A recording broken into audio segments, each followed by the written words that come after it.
Бисмилля, альхамдулиллях, вассалату вассаляму аля расулиллях, ва аля алихи ва сахбихи ва ман валях. Амма ба'д. С 6 по 16 августа 1996 году бойцами вооруженных сил Чеченской Республики Ичкерия была проведена операция «Джихад», операция по освобождению города Грозный от российских оккупантов. И это были 10 дней, которые потрясли весь мир, 10 дней, которые переломили ход войны. А сегодня оккупанты делают все для того, чтобы мы позабыли, или же чтобы мы забыли наше славное прошлое, чтобы мы забыли эту операцию, а также другие героические операции, и также чтобы мы забыли нашу историю противостояния российской власти, российским оккупантам, которые продолжались на протяжении веков. И поэтому нам важно рассказывать об этом, особенно подрастающему поколению. И для того, чтобы вспомнить эту славную операцию и отделить ложь от истины, мы организовали вот этот подкаст с непосредственным участником тех событий Авахой Ибрагимовым. Аваха, ассаламу алейкум ва рахматуллахи ва баракатуху, марш войл. Алейкум салам ва рахматуллахи ва баракатуху, Аллах марш войл масайна. Аваха, насколько нам известно, особенно в 1996 году, были некоторые попытки мирных договоров между Россией и руководством Чеченской Республики Ичкерия. Но при этом мы сейчас понимаем, что были много вероломных действий со стороны Российской Федерации против руководства Чеченской Республики Ичкерия. Были попытки покушений и также известная попытка или же покушение, которое они совершили против Джохара Дудаева, когда он погиб. То есть в чем заключалась вот эта ихняя логика таким действием, несмотря на то, что вроде бы пытались договориться, то есть сделать мирный договор? Логика империи всегда проста. Обезглавить противника, чтобы потом разбить его поодиночке, надеясь на хаос в его рядах. Джохар Дудаев как мог старался договориться со своим противником, чтобы избежать жертв с обеих сторон. Но Россия и как империя, и как страна, у которой нет ничего святого, очередной раз показала свое истинное лицо. Она убила Джохара Дудаева, вызвав его на переговоры. И непосредственно в момент мирных переговоров по Джохару Дудаеву был нанесен ракетный удар. Но этот план не сработал. Этот план, наоборот, объединил чеченских бойцов и чеченский народ и укрепил его волю к сопротивлению. Так бы я сказал. Кстати, вниманию слушателей, я хотел бы отметить то, что Аваха Ибрагимов был ранен во время гибели Джохара Дудаева. В общем, вас было 4 на тот момент, правильно? Да, нас было 4. Джохар Дудаев, Хамад Курбанов, Магомед Джаниев и я. Они все 3 погибли, и я единственный, кто там остался жив. То есть, получается, убийством Джохара Дудаева российская сторона, они пытались принудить чеченское сопротивление к сдаче власти, или же чтобы они, в общем, признали поражение, правильно? Капитуляция. Капитуляция, да. Капитуляция. Принудить чеченский народ, принудить сопротивление к капитуляции,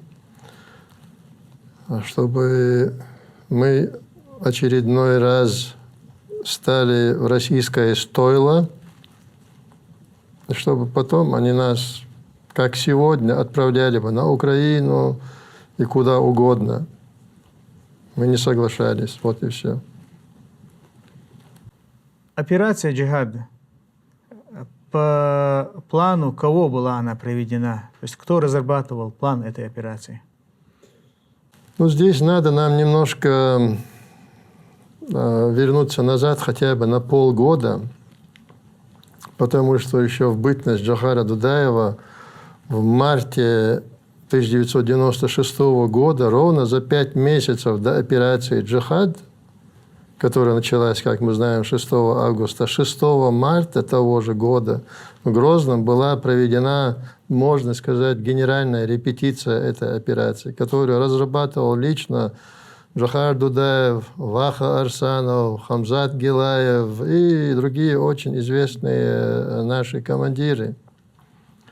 Чеченские вооруженные силы тогда тоже взяли практически под контроль весь город, включая Старопромысловский, Заводской, центр города, и блокировали все места расположения федеральных войск и административные центры. И сам Джохар Дудаев в это время находился в городе, непосредственно в районе Чернореченского моря, и руководил боевыми действиями. Так что эта августовская операция не была таким спонтанным действием. Это была глубоко продуманная операция, которая предшествовала операции «Возмездие» в марте, которая длилась 3 дня от 6 до 9 марта, и по окончании которой чеченские вооруженные силы организованно покинули город, захватив с собой множество бронетехники российской, множество автомобильного транспорта и очень большие трофеи, до 1500 единиц автотранспорта и бронетехники в качестве трофеев было ими захвачено. Мне кажется, в этой операции у них не было цели удерживать город, правильно? Нет, вот понимаешь, как раз вот это именно и сыграло злую шутку с российскими войсками в августе месяце. Потому что когда наши войска зашли в город в августе 1996 года, они точно так же надеялись, что они 2-3 дня так побузят, как тогда мы отсидимся, они там побегают, захватят, что они хотят, что смогут, и потом также покинут город. Но на этот раз наши зашли в город не для того, чтобы оставить его. Они зашли туда, чтобы вернуть себе свой город. И все-таки кто руководствовал в этой операции? Ну, я тебе скажу следующее. Этому предшествовала очень такая долгая история. После гибели Джохара Дудаева, как мы знаем, в Москву был приглашен Зелимхан Яндарбиев. И всему миру известна та циничная, подлая встреча, которая была там устроена Зелимхану Яндарбиеву, президентом Ельциным. Этот план у них не сработал, как известно. Этот план закончился позором для них. После этого, 16 июня 1996 года состоялся первый тур президентских выборов в России, где 2 кандидатуры Ельцина и его соперника Зюганова шли рука об руку. Ельцин не выиграл. Ельцин был почти наравне со своим противником. Требовалось нечто неординарное в данной ситуации. И, третьим кандидатом в той предвыборной кампании был Александр Лебедь, очень известный генерал, который тоже имел такие президентские амбиции. Он был очень популярен. И Ельцин заключил союз с ним, чтобы получить его голоса. Эту ситуацию необходимо разъяснить нашим зрителям, чтобы он во всей полноте понял ситуацию, предшествовавшую августовским событиям, потому что это очень важно. Вот заключив союз с Александром Лебедем, и благодаря этому союзу Ельцин сумел победить во втором туре выборов. И параллельно он вел переговоры с чеченской стороной, потому что война тогда была крайне непопулярна. Вот как сейчас война в Украине становится крайне непопулярной, вот тогда война в Чечне тоже была крайне непопулярной. Ельцин заканчивал эту войну, вел переговоры с чеченской стороной, заключил союз с Александром Лебедем и выиграл. во втором туре выборов 3 июля 1996 года Ельцин выиграл президентские выборы благодаря вот этим своим фальшивым переговорам с чеченской стороной и союзу с Александром Лебедем. И после этого, 3 июля, выиграв свои выборы, 10-12 июля он полностью разбомбил село Махкиты, где, как они знали, находится чеченское руководство, которое ведет с ними непосредственные переговоры. Все чеченское руководство находилось там, они об этом знали. Ихние камевояжеры ездили туда-сюда, устанавливали контакты, вызывали на переговоры, параллельно шли назрановские переговоры. Они буквально разровняли это село с землей. Там просто огромные жертвы, есть документальные кадры. До сих пор они у нас. Из руководства или же от мирного жителя? Наше руководство, чеченское руководство находилось в этом селе, и там погибло огромное количество мирных жителей, дети, женщины, старики. А из руководства кто-нибудь? Из руководства многие были ранены, многие были из охраны, ребят очень много погибло там тоже. После этого, когда наше руководство поняло, что российская сторона недоговороспособна, и было принято решение, что надо ответить им тем же самым. И надо ответить так, чтобы до них дошло такой разговор не работает с нами. То есть они поняли то, что, как говорится, договор, подписанный с Россией, не стоит и бумаги, на которой он был подписан. Клочка бумаги, на которой он подписан. Ну, это было понятно-то всегда. Просто для нашего руководства, для нашей стороны люди, которые погибают там, это непосредственно их семьи, дети, старики, женщины. У нас же все друг друга знают. Это для Ельцина там, или для Путина никто там не умирает на этой войне. А у нас же свои все гибли. Это попытки, то есть понятно, когда Ельцин выиграл вот эти выборы, правильно? Да. То есть он после этого попытался устранить руководство Чеченской Республики Ичкерия. Да. После их неудачной попытки, получается, после этого уже немного времени проходит и проводит вот эту операцию «Джихад». Через неделю после своей победы он решил устранить чеченское руководство как таковое, чтобы потом все разбегутся, все остальные и так далее, потому что ему, как докладывают, там бегают по горам, там 3-4 какие-то остатки бандформирований, достаточно вот разбомбить это руководство, и все, там проблема решена. Но ведь буквально за месяц-полтора до этого был убит Джохар Дудаев, проблема уже не была решена. На этот раз они убили бы Зелимхана и Яндарбиева, проблема не будет решена. Проблема никогда не решается с чеченским народом таким способом. Вот. И поэтому после этого, когда уже переговоры дальше продолжать было бессмысленно, и было принято решение об августовской операции. Это, получается, была такая контроперация. Вынужденная.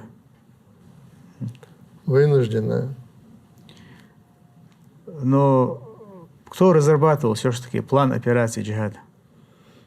Ну, во-первых, скажем так, политическое руководство и приказ о проведении операции был отдан исполняющим обязанности президента Зелимханом Яндарбиевым. Непосредственное руководство военной операции руководил начальник главного штаба Аслан Масхадов. В разработке операции участвовали фактически все командиры фронтов и направлений. Вот. Были разные мнения, были очень известные командиры, которые категорически отказывались заходить в город, мотивируя тем, что это же мешок. Я помню ихнюю мотивацию. Это же мешок, говорили они. Если нас там окружат, это же как бы гибель. Да, ему сказали, это наш город. И если мы там погибнем, то мы погибнем у себя дома, за свои семьи. Выиграем мы выиграем, погибнем погибнем. То есть эти люди шли на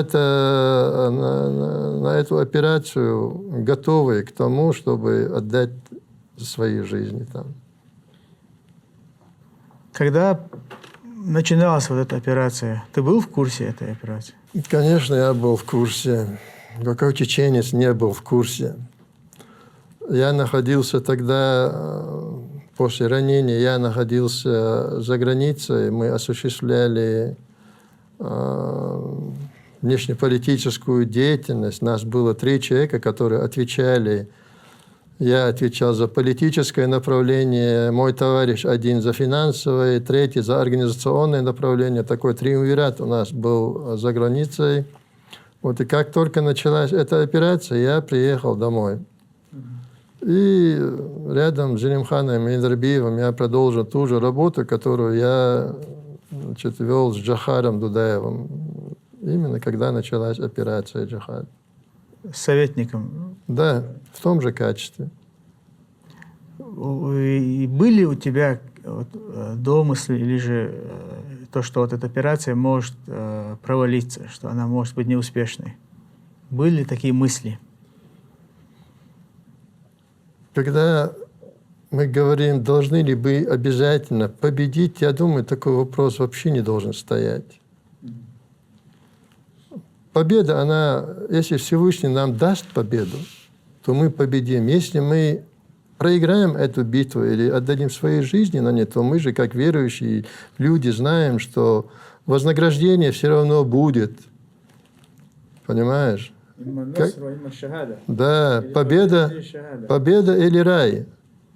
Понимаешь? Ты или шахид, или победитель. Ты в любом случае, если ты верующий человек, ты не проигрываешь в этой битве. Поэтому мы, как верующие люди, именно с этим, как говорится, помыслом, с этим пониманием ситуации шли на эту войну, шли на эту операцию. Иначе бы там никогда успеха никто не имел бы. Это бесполезно с другими мыслями там идти. На тот период, именно в 96-м году, я помню, мне было 8 лет. И, наверное, много чего я не знаю, тех событий. Единственное, то, что я помню, это то, что мы с матерью выходили на митинги, на марши разные, поднимали плакаты Джахара Дудаева и других героев Чеченской Республики. И также флаги носили мы, то есть Ичкерии. То есть вот сейчас я много чего узнал об этих операциях и о Первой войне. Но в действительности, как я помню, очень много людей выходили на митинг, выходило очень много людей в поддержку бойцам сопротивления Чеченской Республики Ичкерия. Операция, которая проходила, то есть операция «Джихад», можешь рассказать ход операции, в общем, как она проходила? Были ли какие-то, не знаю, недостатки, недочеты? Когда сегодня очень многие задаются вопросом, как так получилось, что это количество людей подсчитано, бойцов, которые начали эту операцию, 850 вооруженных, пусть и стрелковым оружием, человек незаметно для противника зашли в город и сумели там рассредоточиться, чтобы утром 6 августа организованно начать эту операцию, встает очень много вопросов, а как такое стало возможным? То есть операцию начинали именно 850 человек, 850 да? человек, эта цифра подсчитана. Угу. Начинали операцию, потом подсоединились там еще. Вот, начинали непосредственно в город, проникли 6 августа утром, организованно начали операцию 850 человек.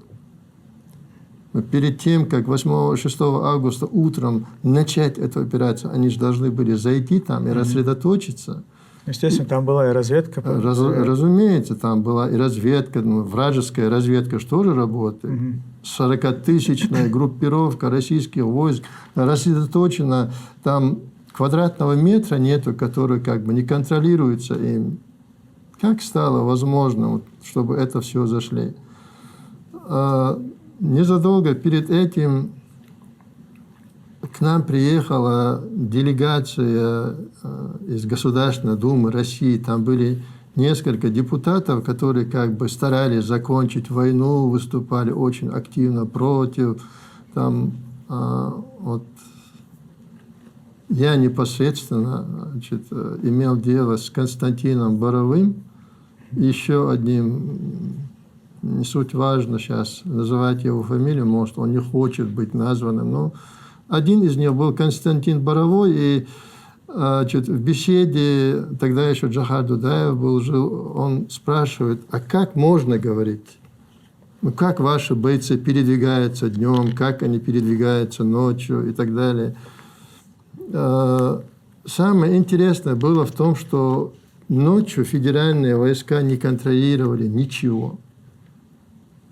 Они закрывали в своих блокпостах, в своих казармах, в своих, значит, местах дислокации. И совершенно свободно наши бойцы могли передвигаться по территории всей республики. Что они и сделали в ночь, значит, на 6 августа. Они просто ночью за 2-3 в предыдущую ночь просто спокойно зашли в город, рассредоточились там. И, значит, когда меня спрашивают, ну как же там муха не пролетит, птица не пролетит или муха не проскочит и так далее. 40-тысячная армия была, да? Да, я этим двоим депутатам как бы воочию я им показал, что возможно провести, значит, даже днем по территории Чеченской Республики. Я их посадил обоих в машине. Мы трое мужчин в одной машине. Они же как бы априори должны вызывать подозрение у тех, кто стоит на посту. Вот мы подъезжаем к посту, эй, привет, там какой-нибудь бедолага, солдат приходит обычно, который там рядом стоит. Привет, привет, ты ему там пачку сигарет даешь, там, а может это там что-нибудь еще даешь. Это сплошная коррупция. Понимаешь, эти бедолаги, они там голодные, холодные, сидят, не есть, не курить, нечего. Их даже чеченцы, которые проезжали там, их подкармливали. И вот так, привет, проезжай, ты проезжаешь, и я этим двоим депутатам показываю, видите, это самые такие чернореченский блокпост, заводской блокпост и так далее, мы самые такие крутые блокпосты. Вот вам, пожалуйста, значит, охрана города, я говорю. Я здесь, в багажнике этой машины, багажник тоже никто не проверяет. В багажнике этой машины, я говорю, атомную бомбу могу провести. Вот давайте сейчас проедем. Мы проехали эти блокпосты, проехали весь город. Я их подвез непосредственно в Ханкалу, аэропорт Северный, самые охраняемые объекты. То есть вот этим примером, который я сам депутатам Государственной Думы России демонстрировал, я хочу сказать, что просочиться, тем более ночью, и рассредоточиться в Грозном никакой проблемы не было. И наши бойцы это сделали. Вот и все. Ведь были же и случаи, когда командиры российской армии продавали оружие нашим бойцам, но говорили только в нашу сторону не стреляйте, вы стреляйте в ту сторону. Да, единственная проблема для них была не только оружие, танк продавали, БТР продавали. Вот, главное, в нашу сторону не стреляйте, а вот туда стреляйте. Вот. Потому что здесь стояли, например, Министерство обороны, там стояли внутренние войска. А служащие Минобороны, Министерства обороны терпеть не могли ментов, которые как бы были внутренними войсками МВД России. Но бойцы, когда чеченского сопротивления, когда они заходили в город, у них же, насколько мне известно, были лишь стрелковое оружие. Да. То есть, по сути, они, то есть 850 человек изначально, вооруженные стрелковым оружием, противостояли 40-тысячной армии, правильно? То есть эти 40 тысяч человек из русской армии, они все были в городе? Или это общем Чечне, который... Нет, Чечне-то располагалась минимум 250-тысячная группировка федеральных войск. с 5600 единиц бронетехники, я уже не говорю о других родах и видах войск. Это непосредственно в Грозном и в Ханкале, прилегающей огромной воинской части в Ханкале, аэропорт Северный, и в Грозном было рассредоточено до 40 тысяч войск. А в целом по республике их было до 250 тысяч. Даже сегодня, в мирное время, у нас в Чечне 100-тысячная группировка рассредоточена. А тогда, в военное время, это подсчитано, это известная цифра. Но все-таки, как я понял из твоего предыдущего разговора, то, что были некоторые люди, можно назвать их даже пораженцами, которые считали или думали, что не смогут, то есть, что чеченцы не смогут выиграть у России или же там провести эту операцию до конца, то есть, что эта операция будет неуспешной. Таких людей много было? Ну, разумеется, они и тогда были, они сейчас есть. Хотя и оппозиция была. Да, да, разумеется. Если мы даже чисто математически, значит, сопоставим эти данные, наши силы, их силы, то у нас же фактически нету шансов. Но, как говорит Всевышний в таких случаях, даже если все двери этого мира закроются перед тобой, Всевышний не оставит тебя без шанса на победу, если ты веруешь во Всевышнего. Наше отношение к данной ситуации было такое. Победа от Всевышнего, а нам надо делать причины. Понимаешь? И все. И вот эти причины мы делали, когда 850 человек, вооруженных легким стрелковым оружием, заходят в самый укрепленный город мира, битком забитый бронетехникой и войсками противника, какой у них шанс есть? Ведь это стрелковое оружие, которое у них находится на руках, оно же на полчаса боя фактически. Но они не расстреляли это оружие непосредственно, как говорится, на полчаса боя. Они тут же блокировали все места дислокации российских войск, блокпосты, значит, административные здания, воинские части. Они захватили все пространство, кроме мест дислокации российских вооруженных сил. И, как я говорю, вот эта операция «Возмездие» в марте 1996 года, она сыграла такую злую шутку. Они подумали, они тут через 2-3 дня уйдут, да, и за эти 2-3 дня у них кончились продукты, вода и все прочее, которые находились непосредственно на блокпостах и так далее. А ребята не вышли. Ребята не только не вышли, у нас же была еще и информация, где находятся склады с вооружением. Понимаешь? Например, в районе железнодорожного вокзала находились огромные склады с вооружением, где находились новые огнеметы «Шмель». Тогда это было новое российское оружие. И захватили эти склады. Разоружили очень многие блокпосты. Тех, которые начали за эти 3-4 дня высовываться, стараясь разблокировать свои части, они тут же были обстреляны, деморализованы.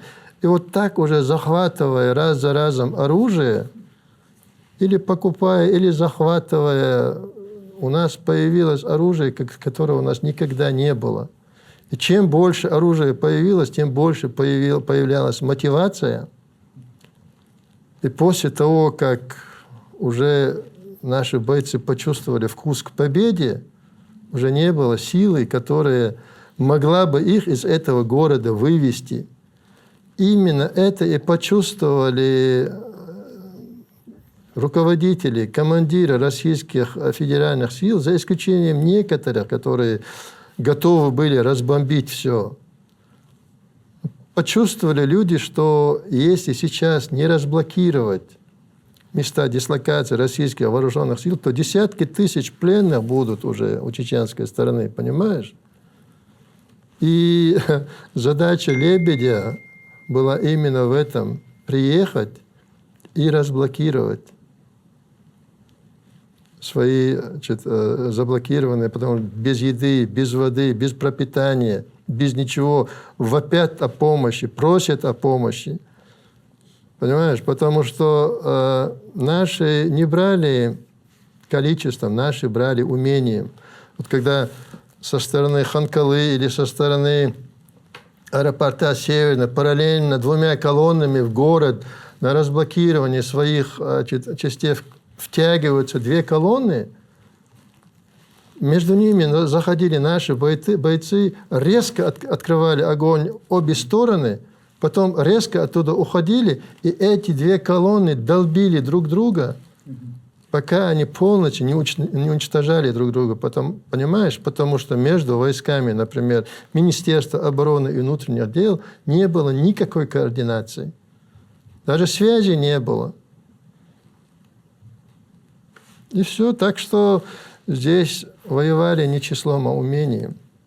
Когда я смотрю некоторые видео тех времен, именно видео боевых действий,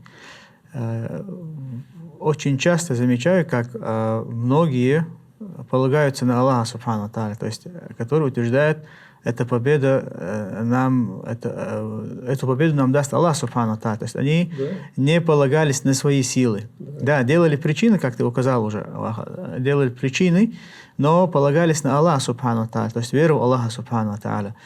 И действительно, как Аллах Субхану Тааля в Коране говорит, «Кам мин фиатин калилатин галабат фиатан касиратан биизнилля». Сколько малочисленная группа побеждала группа, которая намного больше, биизнилля, по дозволению Аллаха Субхану Тааля.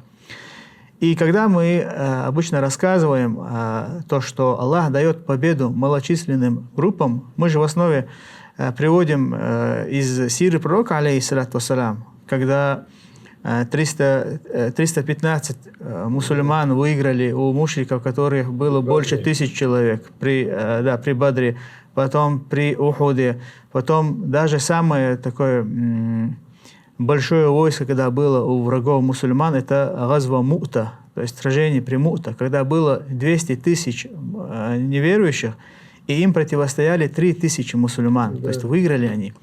Но у нас есть буквально недавний пример, которым Аллах нам Азза ва Джаль указал, то, что Он дает победу и малочисленным группам. То есть именно операция джихад, или же даже сражение. Ну, именно операция джихад, так как их в начале было 850 человек, в то время, когда войско врага было 40 тысяч человек. Это же уникальный пример от Аллаха Субхану Тааля. Более чем уникальный, потому что в современной истории такого прецедента не было. В современной истории войн, там, мы знаем эти истории, там, 300 спартанцев, как ты говоришь, из мусульманской истории, битву 3000 мусульман против 200-тысячной римской армии. Вот. Такие прецеденты в очень давней истории были, но в современной истории вот при таком соотношении сил, чтобы была удержана такая убедительная победа, это просто из ряда вон выходящее. Из ряда вон выходящее. Именно поэтому некоторые, исходя из того, что как бы они чисто математические данные сопоставляют, говорят, это невозможно. Это было возможно. Сегодня весь мир тому свидетель, что это было возможно. Ага, насколько значимой была эта победа? То есть, как известно, до этого же были много операций. Был и Буденновск, был и Первомайская, были и многие другие сражения. Но именно после этой операции были Хасавюртовские соглашения, правильно? То есть после этого уже они... То есть им делать и нечего было, кроме как прийти к миру. Прежде чем начать эту операцию, политическое руководство Чеченской Республики Ичкерия было проинформировано о внутриполитической обстановке в России, о борьбе за власть между Лебедем и Ельциным, о тяжелейшей экономической ситуации, фактически Россия находилась на грани дефолта. Значит, внутриполитическая борьба за власть между Лебедем и Ельциным, который, я извиняюсь, еле-еле дышал на ладан, как говорят у русских, потому что Ельцин был очень болен. И ему предстояла операция. После второго тура выборов он должен был лечь на операционный стол, и на этом фоне просто нахрапом к власти рвался Лебедь. Вот. И нам была известна вот эта вот внутриполитическая борьба в России. И когда мы 6 августа начинали свою операцию, мы знали, что 9 августа должна состояться инаугурация Ельцина, куда были приглашены лидеры со всего мира. Вот. И нашей задачей было, если мы хотим выиграть наш бой, то мы должны поставить противника наименее удобное, как говорится, положение для него. И это мы и сделали. Как раз в канун инаугурации началась эта операция «Джихад» в Грозном. Весь мир наблюдал за ней в прямом эфире, прямо из Москвы. На всех экранах телевидения она была видна. Даже в эти новостные каналы российского телевидения урывался голос операции «Джихад», которым, значит, информационным блоком, которым руководил, например, тот же Маулади Удугов. Понимаешь? И весь мир наблюдал это воочию, как сегодня в прямом эфире это все происходило. Как маленькая, но отчаянная группа храбрецов дает по морде огромнейшей армии мира, перед которой трепетал весь мир. Просто люди, весь мир наблюдал за этим, и именно поэтому эта операция прославила нас на весь мир. Понимаешь? Потому что после этого, уже после одержанной победы, когда чеченский президент начал свое знаменитое турне, первое, о чем спрашивали во всех странах Аслана Масхадова: расскажите, как Грозный взяли. Расскажите, как Грозный взяли. Например, в той же Англии, когда состоялся его первый визит, так называемая «железная леди» Великобритании была Маргарет Тэтчер, очень известная, значит, женщина, одна из тех, которые наряду с Рональдом Рейганом, президентом США, и Папой Римским Иоанном Павлом II развалила Советский Союз, можно сказать. И первый вопрос, который она задала Аслану Масхадову, был: расскажите, как Грозный взяли. И Аслан в течение более часа во всех подробностях должен был рассказывать ей, как он взял Грозный. Эта беседа записывалась на камеру. То же самое происходило потом в Америке, на Ближнем Востоке, в Пакистане, в Малайзии, везде, где он бывал.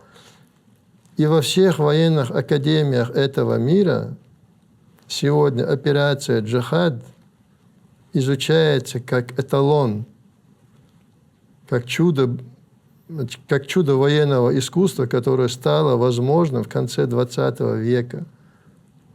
И посмотрите, это можно узнать из открытых источников. Во всех военных академиях мира она изучается.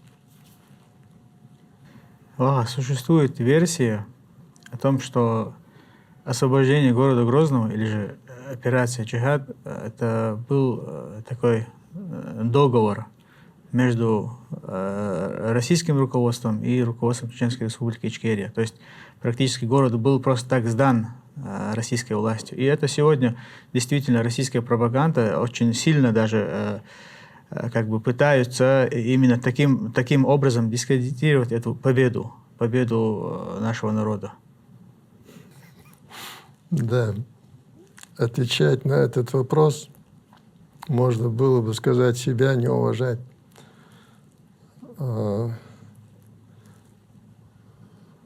Тем, которые сегодня вбрасывают такую мысль в информационное пространство, эта победа, как кость в горле. Понимаешь? Потому что на фоне сегодняшней удручающей ситуации в Украине, экономической ситуации в самой России, меньше всего, чего им хотелось бы сегодня слышать и видеть, это выдающаяся военная удача чеченских вооруженных сил, которые у нас в активе. Понимаешь? Тем, которые сегодня стараются ее дискредитировать, она очень опасна. Потому что у них нет других побед за последние 81 год, чем та самая кровавая человеческая история победы, которую они одержали в 1945 году еще прошлого столетия. И вот 81 год они буквально из нее религию себе сделали, какое-то победобесие, как говорят. И до сих пор ее раскручивают. А у нас вот она. Самая реальная, на глазах у всего мира, в прямом эфире, после которого маленькая чеченская нация стала известна всему миру. И те, которые сегодня продались той же России, они же не могут сказать, что это ихняя победа. Это не ихняя победа. Это победа тех, которые верят, что чеченский народ, чеченское государство имеет свою славную историю и имеет свою одну из самых выдающихся побед, не побоюсь этого слова, в человеческой истории, в своем активе. Как минимум, история чеченского народа на протяжении нескольких веков, я так считаю. Я всегда думал, что вот эта операция «Джихад» по освобождению города Грозного, действительно, это если рассмотреть все сражения, все победы, которые происходили до этого, то есть на протяжении нескольких веков, наверное, это... Да, это эталон, это уникальная операция. Поэтому у победы, говорят, 100 отцов, поражение сирота. Всем хотелось, сколько времени, 30 лет назад, стать, так сказать, хоть каким-то участником этой победы. Понимаешь? Потом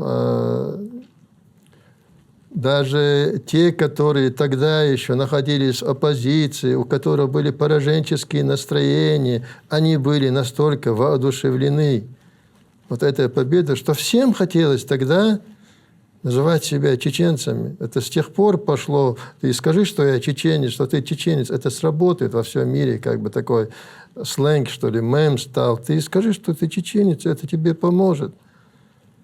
Это же оттуда пошло. А чем сегодня может похвастаться те, которые стараются дискредитировать эту победу? Им похвастаться нечем, кроме той самой кровавой в человеческой истории победы, которая была 81 год назад. Так называемая сталинская кровавая победа, которая стоила Советскому Союзу, по данным ихнего же Госплана, 41 миллион человек жертвы были со стороны Советского Союза. Фактически весь остальной мир даже наполовину не понес такие потери, как Советский Союз. А здесь, на глазах у всего мира, с минимальными потерями и максимальный успех. Вот и все, конечно, можно понять тех людей, которые, не имея возможности назвать эту победу своей, стараются ее дискредитировать. Она сегодня очень им невыгодна на фоне удручающего положения на украинском фронте, я бы так сказал. Ваха, обычно, то есть то, что мы слышим, победа, Первая чеченская война, победа в этой войне, это победа чеченского народа, говорят. То есть, что весь народ выходил в сражение против русских оккупантов. Но когда ты слышишь про такие операции, как операция «Джихад» или другие, то есть операция, когда участвовали очень малое число воинов, то есть 850 человек, это же очень мало. То есть почему при этом говорят, что эта война была война народа? 850 человек организованных бойцов – это совсем немало. Если они организованы, и если у них на соответствующем уровне их боевой дух. Но они не продержались бы, я бы сказал, даже 1-2 недель, если бы они не располагали всеобщей народной поддержкой на этой земле. В каждом доме им были открыты двери. Из каждой семьи по 1 человеку были в их рядах. 850 человек, которые зашли в Грозный. А еще, чтобы на случай, если будут подтягиваться федеральные силы из других мест дислокации по всей республике, там же тоже находились войска, чеченские войска, которые должны были их заблокировать. Поэтому это была всенародная война, иначе она не была бы возможна. И когда сегодня говорят, как такое стало возможным, чисто математически я бы тоже не стал бы настаивать на том, что это было бы возможно, если бы не один фактор. Вот ты сказал, что тебе тогда в начале войны, во время операции «Джихад» было 8 лет, так? Вот с тех пор прошло 30 лет. И за эти 30 лет я побывал во многих странах, во многих местах нашего мира. И когда люди, как бы разговариваешь с ними, узнают, откуда ты, узнают, что ты чеченец, знаешь, вот твои ровесники что говорят?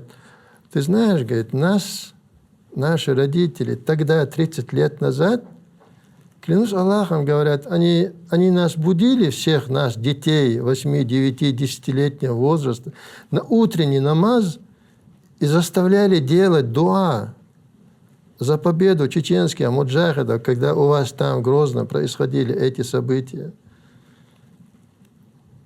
Понимаешь, мы можем только предполагать, но высочайший боевой дух и то, что эти ребята, город Грозный был их домом, они были из этого города, это был их город. Готовность отдать свою жизнь, высочайший боевой дух и дуа мусульман мира и стали, на мой взгляд, теми составляющими вот этой победы. Баракаллаху фику. Как мы знаем, в войнах, исторических войнах на протяжении веков всегда народы Кавказа, они так или иначе объединялись. То есть все народы, которые окружали и чеченцев, например, они также объединялись с нами и воевали против той царской власти, то есть против России. Были ли такие объединения в Первую войну? То есть были ли люди, которые приезжали помогать нашим воинам из соседних народов? К сожалению, среди руководителей северокавказских республик не нашлось, за исключением руководителя Ингушетии Руслана Аушева, ни одного человека, который сказал бы хотя бы слово поддержки чеченскому народу на фоне того, что происходило у нас в родине. Но это совсем не мешало вот таким молодым людям с истинно кавказским духом, не обязательно даже мусульманам, я скажу, простым людям. Приезжали не только из Дагестана, из Ингушетии, из Кабардино-Балкарии, приезжали из Украины, приезжали из Грузии, понимаешь, чисто христианских стран, и становились в наши ряды и воевали вместе с нашими ребятами. Поэтому я бы сказал, что дух сотрудничества народов Кавказа как таковой, он зародился тогда, вот фундамент был заложен тогда. И сегодня, когда мы видим события, происходящие в России, то, что весь мир понял, что с этой страной, то, что мы поняли тогда, договариваться бессмысленно, она не договороспособна.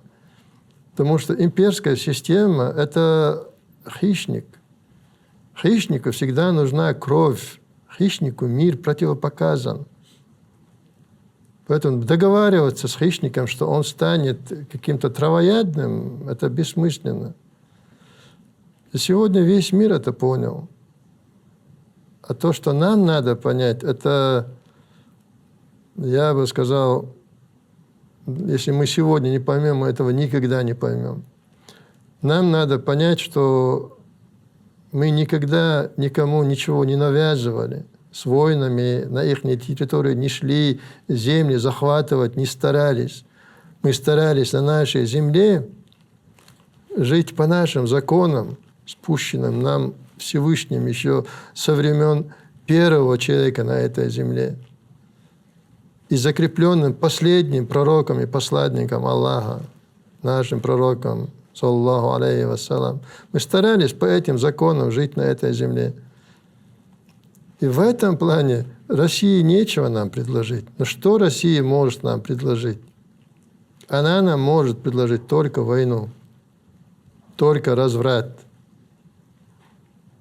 только гибель всего того, что свято для нас сегодня. И все, поэтому у нас просто нет другого шанса. Из некоторых высказываний, или же, наверное, это были такие предсказания, можно сказать, Джохара Дудаева, пусть Аллах примет его шахаду, то есть понималось то, что он наталкивал людей, чтобы они объединялись, например, народы Кавказа. Даже предсказывал то, что может случиться между Россией и Украиной, то есть 30 лет назад. Вот эти его высказывания, они из чего исходили? Очень просто. Они исходили из того, что даже тогда, когда слушаешь самых, казалось бы, таких демократичных российских политиков, у них же сегодня тоже есть демократы. Это вот Путин, его окружение автократы, а есть еще и демократы. Вот. И когда этих демократов слушаешь, у них то же самое имперское мышление. Самых таких продвинутых демократов их не слушаешь. Нет, они за Россию единую, неделимую. Это значит, что мы,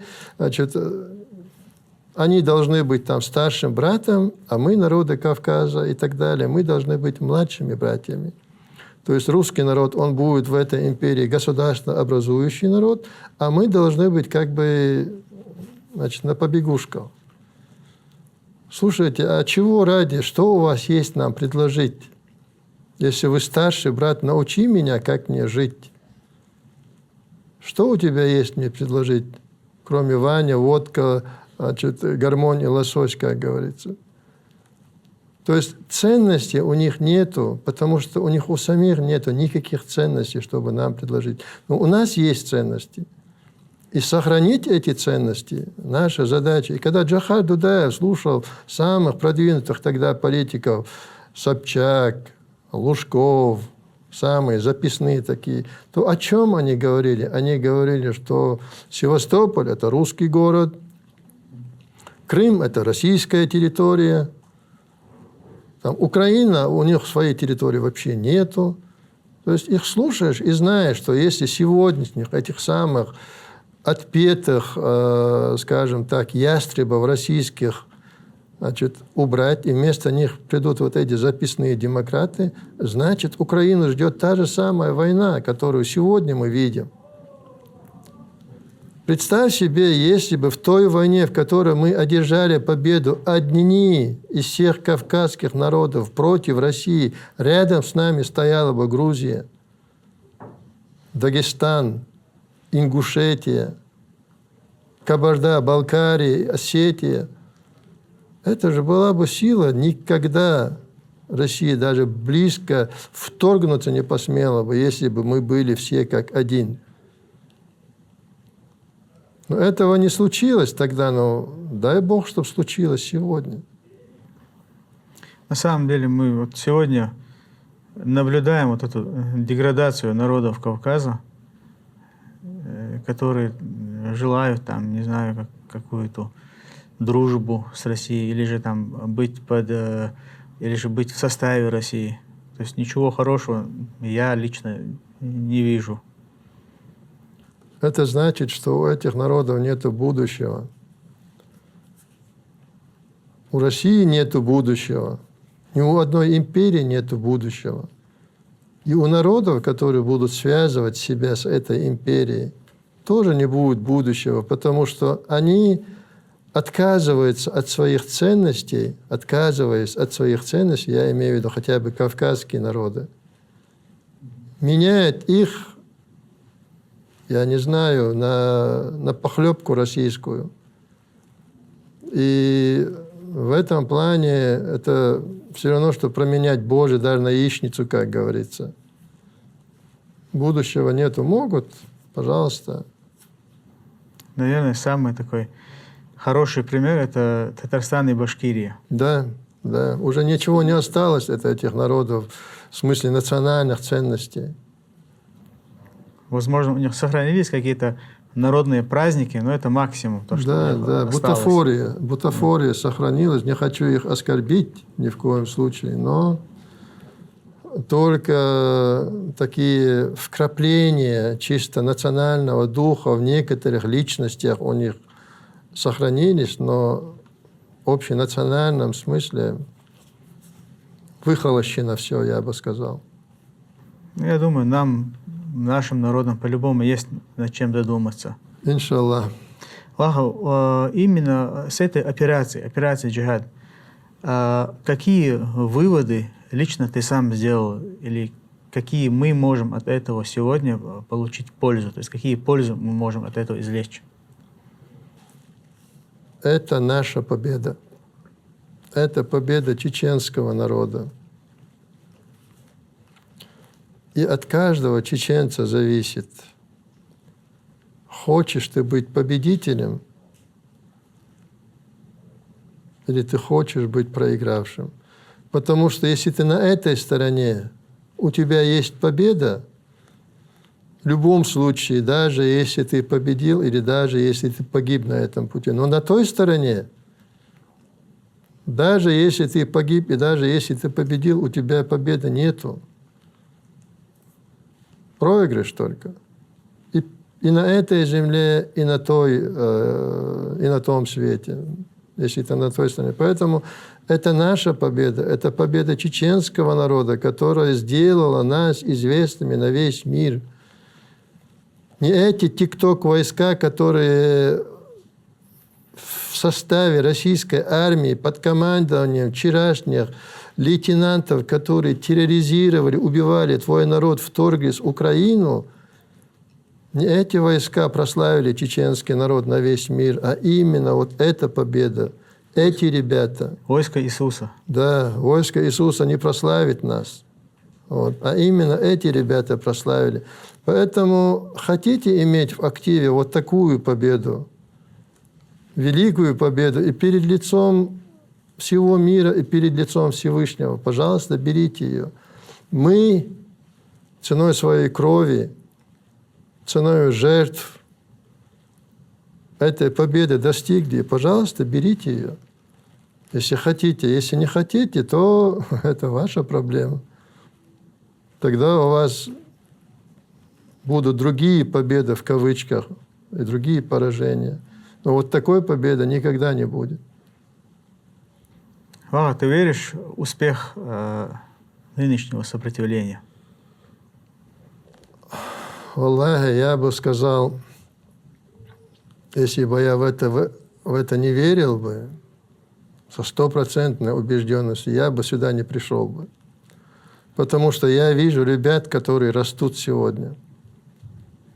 Понимаешь? Я вижу поколение, которому не безразлична судьба своей веры и своей Родины. И, алхамдулиллах, я буквально, не буду говорить восхищен, но я ценю то, что они делают. И поэтому у меня абсолютно никаких сомнений нет. Просто очень было бы желательно, чтобы третий раз на нашу землю не пришла война. Если это возможно, если это возможно, то победа, которая установит на нашей земле Слово Всевышнего и низам Всевышнего, чтобы она была бы максимально бескровной. Вот этого я хотел бы. О том, что она будет, у меня абсолютно никаких сомнений нет. Иншаллах. Наверное, закончим на последнем вопросе. Сегодня у некоторой, я даже сказал бы, малой части нашей молодежи, у них закрепилась такая идеология. Эта идеология, естественно, им внушили или же закрепили в них именно российская власть, российская пропаганда. То есть я сам лично слышал от некоторых, которые говорили, мы не виноваты за ошибки наших отцов.